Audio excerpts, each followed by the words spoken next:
پڑھیے الصلاۃ والسلام علیکہ یا سیدی یا رسول اللہ صلاۃ والسلام علیکہ یا سیدی یا رسول اللہ وعلی آلک واصحابک یا سیدی یا حبیب اللہ وعلی آلک وصحابک یا سیدی یا حبیب اللہ نویت سنت الاعتکاف نویت سنت الاعتکاف بسم اللہ الرحمن الرحیم بسم اللہ الرحمن یا الرحیم ایھا الذین آمنوا کونوا قوامین للہ شہداء بالقسط ولا یجرمنکم شنآن قوم علی الا تعدلوا اعدلوا هو اقرب للتقوى واتقوا اللہ ان اللہ خبیر بما تعملون صدق اللہ مولانا العظیم وصدق الرسول النبی الکریم الامین۔ اللہ رب العزت نے سورہ المائدہ شریف کے اندر آیت نمبر 5 کے اندر ارشاد فرمایا کہ اے ایمان والو، انصاف کے ساتھ گواہی دیتے ہوئے اللہ تعالیٰ کے حکم پر خوب قائم ہو جاؤ، اور تمہیں کسی قوم کی عداوت اس پر نہ ابھارے کہ تم انصاف نہ کرو، بلکہ انصاف کرو، یہ پرہیزگاری کے لیے زیادہ قریب ہے،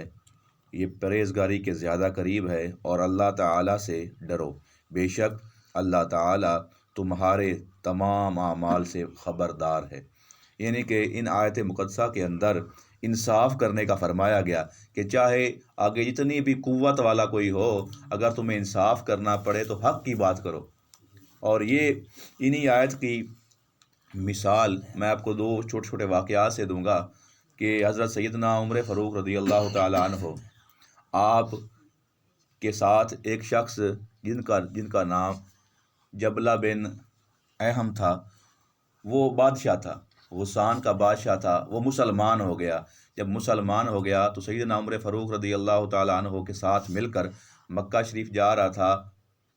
عمرے یا حج کی غرض سے، طواف کی غرض سے، یعنی خانہ کعبہ شریف جا رہا تھا۔ جب وہاں پہ پہنچا تو ساتھ ایک غریب آدمی بھی تھا،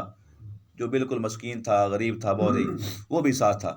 اب جب وہ طواف کر رہے تھے تو اس کی چادر، ظاہر بات ہے بادشاہ تھا، مغرور تھا، غرور تکبر تو ہوتا ہے زیادہ پیسہ آ جائے، تو اس نے چادر ہی اپنی نیچے لٹکائی ہوئی تھی، تو اب غلطی سے اس غریب آدمی کا پاؤں اوپر آ گیا۔ جیسے اوپر پاؤں آیا تو اس نے نہ کہا کہ تو نے اوپر پاؤں کیوں دیا ہے، اس نے کہا مجھے پتہ نہیں چلا، غلطی سے ہو گیا۔ تو وہ بادشاہ نے زور کا تھپڑ اس کے منہ کے اوپر رسید کیا، جس سے اس کے 2 دانت ٹوٹ گئے۔ جیسے دانت ٹوٹے تو وہ یہ خبر جو تھی یہ زیادتی کے بارے میں، تو انہوں نے عرض کی سیدنا عمر فاروق رضی اللہ تعالیٰ عنہ کو، جو وقت کے خلیفہ تھے۔ آپ نے فیصلہ کرنا تھا، آپ نے اس کو بلا لیا کہ آپ بادشاہ ہیں وقت کے، تو آپ نے اس کے ساتھ زیادتی کیوں کی، کیوں تھپڑ مارا اس کو؟ انہوں نے کہا کہ تھپڑ مارا ہے، اگر اس نے کہا کہ میں نے جان بوجھ کے نہیں کیا، اگر اس نے جان بوجھ کے کیا ہوتا تو میں اس کو قتل کر دیتا، اور بلکہ اس نے کہا کہ میں اس کو قتل کر دیتا اگر مجھے یہ تعظیم کا لانا ہوتا کہ یہاں پہ خانہ کعبہ میں قتل جائز نہیں، تو میں اس کو قتل کر دیتا، چاہے اس نے جان بوجھ کے کیا۔ تو آپ نے فرمایا کہ اے جبلہ، کہ تو نے جو کیا ہے یہ جرم ہے، اور تو نے اس کا اظہار بھی کر دیا، اپنی زبان سے کر دیا، اب تجھے سزا ملے گی اس کی۔ اس نے کہا سزا کیا ملے گی؟ اس نے کہا کہ یا تو اس سے معافی مانگ، تو یا پھر جو ہے تمہیں قصاص دینا پڑے گا، تو نے اظہار کیا۔ تو اس نے کہا کہ پھر ایسا کریں، مجھے نا 2 دن کا ٹائم دیں، تب میں بتاتا ہوں آپ کو۔ ٹائم لیا، اگلے دن ہی وہ بھاگ گیا، چھپ کر بھاگ گیا اور دوبارہ عیسائی ہو گیا۔ لیکن آپ نے اس کو معاف نہ کیا، ان کا مذہب چھوڑ کے بھاگ گیا، ویسے ہی غائب ہو گیا، کہیں چھپ گیا، تو وہ خارج ہو کے اسلام سے نکل گیا دوبارہ۔ لیکن آپ نے وہ برداشت کر لیا، لیکن یہ انصاف کے ساتھ جو ہے نا انصافی ہوتے نہیں دیکھا کہ انصاف کے ساتھ انصاف ہی کرنا ہے، حق کی بات آئے تو حق کی بات کرنی ہے، ناجائز نہیں کرنی۔ یہ نہیں دیکھا کہ چلیں بادشاہ ہے، وہ غریب ہے، تھپڑ لگ گیا، کیا ہے، کچھ نہیں، چپ کر، نہیں، انصاف کیا۔ یہ انہی کا ایک اور واقعہ ہے چھوٹا سا، پھر بات ختم۔ آپ ایک دفعہ حضرت زید بن حارث رضی اللہ تعالیٰ عنہ آپ کے پاس گئے، اور آپ کے ساتھ ابی بن کعب رضی اللہ تعالیٰ عنہ، ایک صحابی رسول تھے، آپ تھے۔ آپ دونوں جب گئے اور آپ وقت کے خلیفہ تھے، مسئلہ کیا تھا، ان کے درمیان کوئی آپس میں اختلاف تھا، تو اس کا فیصلہ کروانا تھا۔ تو دونوں نے کہا کہ ہم ابی بن کعب رضی اللہ تعالیٰ عنہ کے پاس جاتے ہیں، وہ سمجھدار ہیں، وہ فیصلہ ہمارا صحیح کر دیں گے۔ ہاں، زید بن حارث کے پاس جاتے ہیں، وہ فیصلہ صحیح کریں گے۔ یہ ابی بن کعب رضی اللہ تعالیٰ نے کہا تو حضرت عمر فاروق رضی اللہ تعالیٰ نے بات کو مان لیا کہ چلیں ٹھیک ہے چلتے ہیں۔ اب جب گئے تو آگے زید بن حارث نے جب یہ دیکھا رضی اللہ تعالیٰ عنہ کہ یہ تو وقت کے خلیفہ آئے ہیں اور ان کا فیصلہ ہے، تو وہ کھڑے ہو گئے ترامن اور ان کے لیے جگہ چھوڑی۔ آپ نے فرمایا کہ سب سے پہلی تو زیادتی تو نے یہ کی، ظلم کیا۔ انہوں نے کہا کہ آپ یہاں پہ بیٹھے ہمارے ساتھ۔ انہوں نے کہا نہیں، میں ابی بن کعب کے ساتھ ہی بیٹھوں گا اور نیچے ساتھ میں بیٹھوں گا، کیونکہ ہم فیصلہ کروانے آئے ہیں، اگرچہ میں بادشاہ ہوں وقت کا۔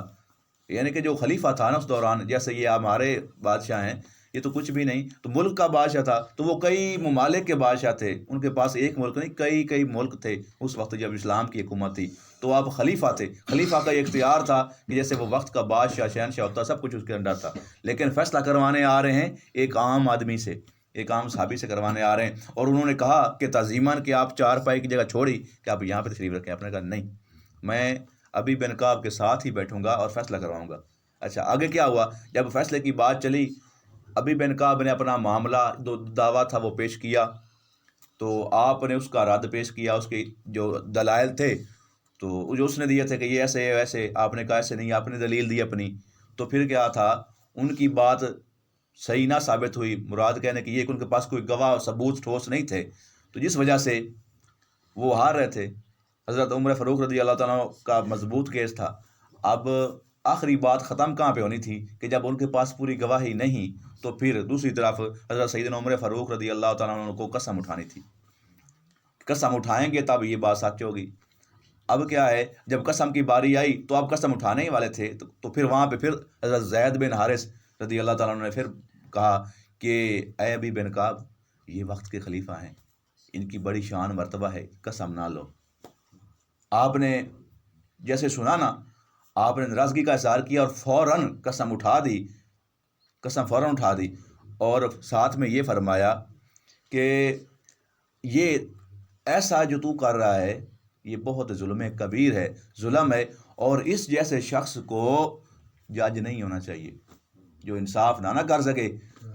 انصاف کرتے ہوئے کام پہ کہ آگے تو بادشاہ ہے، تو پھر ایسے بندے کو جج بھی نہیں ہونا چاہیے۔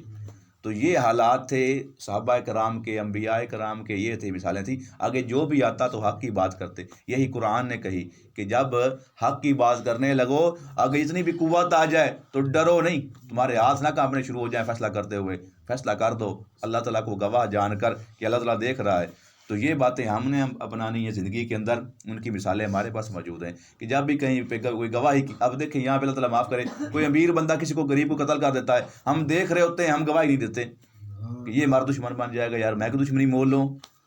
یہ اسلام کے خلاف ہے، یہ اسلام کے خلاف ہے، اللہ تعالیٰ کے فرمودات کے خلاف ہے، تو اللہ تعالیٰ اس پہ ناراض ہوتا ہے کہ ایسا ہم ظلم کرتے ہیں، تو یہ ظلم نہیں کرنا۔ جب بھی کبھی کوئی موقع ملتا ہے تو کوشش کریں، اگر کہیں پہ کوئی معاملہ ہوتا ہے تو گواہی دینی پڑے تو حق کا ساتھ دینا چاہیے۔ قرآن کے اندر ایک اور جگہ پہ بھی آیا،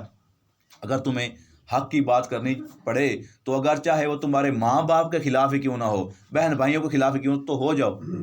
لیکن حق کا ساتھ نہ چھوڑو۔ تو یہ انصاف جو ہے، اس کے بارے میں ہمیں قرآن بتاتا ہے، اللہ کا فرمان بتاتا ہے۔ تو اللہ تعالیٰ سے دعا ہے کہ اللہ تعالیٰ میں عمل کی توفیق عطا فرمائے۔